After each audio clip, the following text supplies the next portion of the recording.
یہ ولی اللہ جماعت محض اس جنگ میں کردار ادا کرنے کے بعد گوشہ نشیں نہیں ہوئی،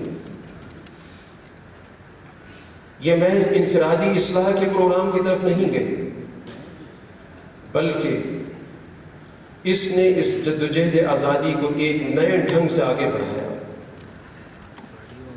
صورتحال کا تجزیہ کیا گیا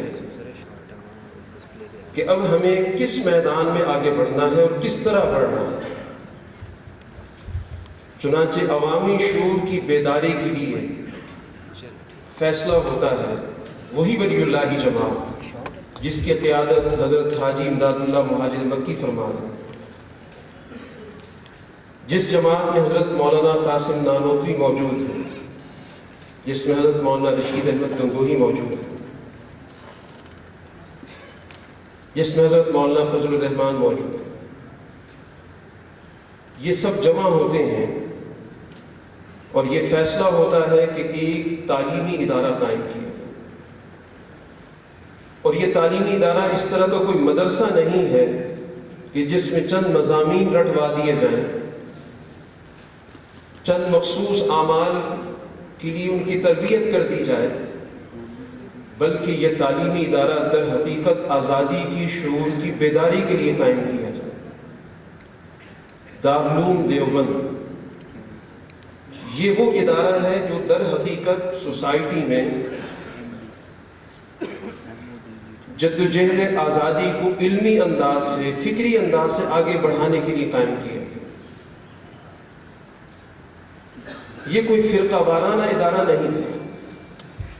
بڑی بدقسمتی ہے کہ آج ہماری سوسائٹی میں دارالعلوم دیوبند کا تذکرہ، دیوبندیت کا تذکرہ ایک فرقے کے حوالے سے ہوتا ہے۔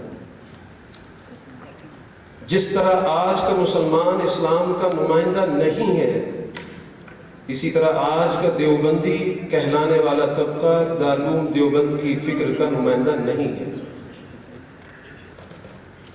یہ لوگ در حقیقت اپنے فرقہ وارانہ مقاصد کے لیے یہ نام استعمال کرتے ہیں، جبکہ دارالعلوم دیوبند کی فکر اس طرح کی فرقہ واریت سے بالا تر فکر تھی۔ وہ در حقیقت جدوجہد آزادی کو آگے بڑھانے والی فکر تھی۔ اس کی سوچ میں وسعت تھی، اس کی سوچ میں عوامیت تھی، اس کی سوچ میں اجتماعیت تھی، اس کی سوچ میں بین الاقوامیت تھی۔ دارالعلوم دیوبند کسی بھی درجے میں، کسی بھی موقع پر، کسی بھی فرقہ وارانہ مہم میں شریک نہیں رہا۔ یہ آزادی کا ادارہ تھا۔ اس کے بنانے والے کہتے ہیں، حضرت مولانا قاسم نانوتوی کہتے ہیں کہ ہم 1857 کے اس جذبہ آزادی پر اب علم کی چادر چڑھا رہے ہیں۔ جذبہ وہی ہے، مشن وہی ہے، مقصد وہی ہے۔ ہم اس ادارے کے ذریعے افراد کار تیار کرنا چاہتے ہیں جو اس ملک کو آزاد کریں، جو اس ملک میں فرقہ وارانہ ہم آہنگی پیدا کریں، جو انگریز کی اس پالیسی کو کہ لڑاؤ اور حکومت کرو اس کے خلاف لوگوں میں شعور پیدا کریں۔ یہ اس ادارے کا مقصد ہے، اور ہمیشہ ادارہ اپنے افراد کار سے پہچانا جاتا ہے کہ دارالعلوم دیوبند نے اپنے قیام کے بعد کون سے رجال کار تیار کیے۔ شیخ الہند مولانا محمود حسن اس کے نمائندہ ہیں، جنہوں نے اس ہندوستان کی آزادی کے لیے وہ تحریک برپا کی جس کو ہم تحریک ریشمی رومال کہتے ہیں،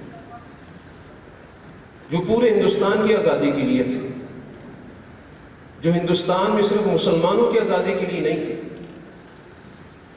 ہندوستان میں کسی ایک